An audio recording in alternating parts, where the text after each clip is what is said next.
Hello viewers, আসসালামু আলাইকুম। আশা করি সকলেই ভালো আছেন। তো আজকের ভিডিওটি হতে চলছে অন্য ভিডিও থেকে একদমই আলাদা।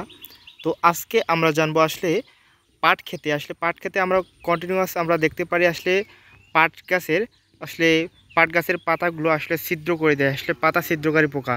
তো আপনারা দেখতে পাচ্ছেন এই পাতা ছিদ্রকারী পোকা আপনারা কীভাবে দমন করবেন এবং কী কীটনাশক প্রয়োগ করলে এসব পোকা দমন হবে। তো সকল তথ্য পেয়ে যাবেন আজকের এই মূল ভিডিওতে। তো চলুন কথা না বাড়িয়ে মূল ভিডিওতে যাওয়া যাক। তো আমরা কন্টিনিউয়াসলি আমরা দেখতে পারি পাট খেতে নানা রকম পোকামাকড় আক্রমণ করে। এই পোকাগুলো আমাদের পাট গাছের পাতাগুলো একবারে ছিদ্র করে ফেলে।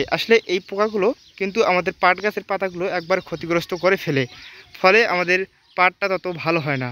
তো আপনারা দেখতে পাচ্ছেন আমাদের পাট গাছের পাতাগুলো একবারে ছিদ্র করে দিয়েছে। কিছু পোকা রয়েছে, যেমন লেদা পোকা, বিছা পোকা, আবার রয়েছে আমাদের কাটুই পোকা। এই পোকাগুলো পাট গাছের পাতাগুলো একবারে ছিদ্র করে ফেলে। তো এই পোকাগুলো আপনারা কীভাবে দমন করবেন? এই পোকাগুলো দমনের জন্য আপনারা কি কীটনাশক প্রয়োগ করবেন? তো সকল তথ্য পেয়ে যাবেন আজকের এই মূল ভিডিওতে। তো আমরা কন্টিনিউয়াসলি দেখতে পারি পাট গাছের অনেক সমস্যা দেখতে পারি। যেমন দেখতে পাচ্ছেন পাট গাছে একবারে সম্পূর্ণ পাতা রেখে একবারে খেয়ে ফেলছে।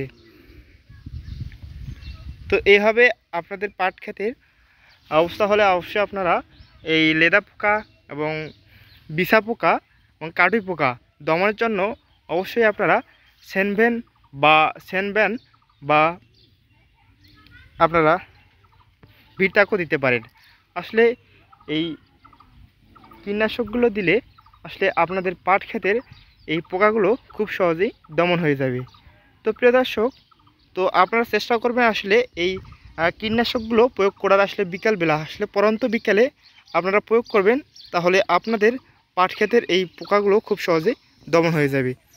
তো আপনারা দেখতে পাচ্ছেন এই যে আমাদের পাট ক্ষেতের পাট গাছের পাতাটি একবারে খেয়ে ফেলছে। তো খেয়ে একবারে ছিদ্র করে দিয়েছে। এভাবে আপনারা দেখতে পারবেন আমাদের পাট ক্ষেতের পুরো জমিটাতে অনেক রকম পোকা আক্রমণ করছে, ফলে এই যে পাতাগুলো একবারে খেয়ে একবারে নষ্ট করে দিয়েছে। ফলে আমাদের পাট গাছটা ততটা ভালোভাবে বেড়ে উঠতে পারে না, ফলে আমাদের পাটও ভালো হয় না। তো পাট হচ্ছে আমাদের একটি সোনালী আঁশ যাকে বলা হয়। তো অবশ্যই আপনারা এই কীটনাশকগুলো সঠিক সময়ে দেওয়ার চেষ্টা করবে, তাহলে আপনাদের পাট গাছ ভালো থাকবে এবং পাট ভালো হবে। তো প্রিয় দর্শক, যারা আমাদের চ্যানেলের নতুন দর্শক, অবশ্যই চ্যানেলটি সাবস্ক্রাইব করে আমাদের সাথে থাকবেন। এবং যারা আমাদের চ্যানেলটি সাবস্ক্রাইব করে রেখেছেন, তাদেরকে জানাই অসংখ্য ধন্যবাদ ও কৃতজ্ঞতা। তো অবশ্যই সকলেই ভালো থাকবেন, সুস্থ থাকবেন। ধন্যবাদ সবাইকে।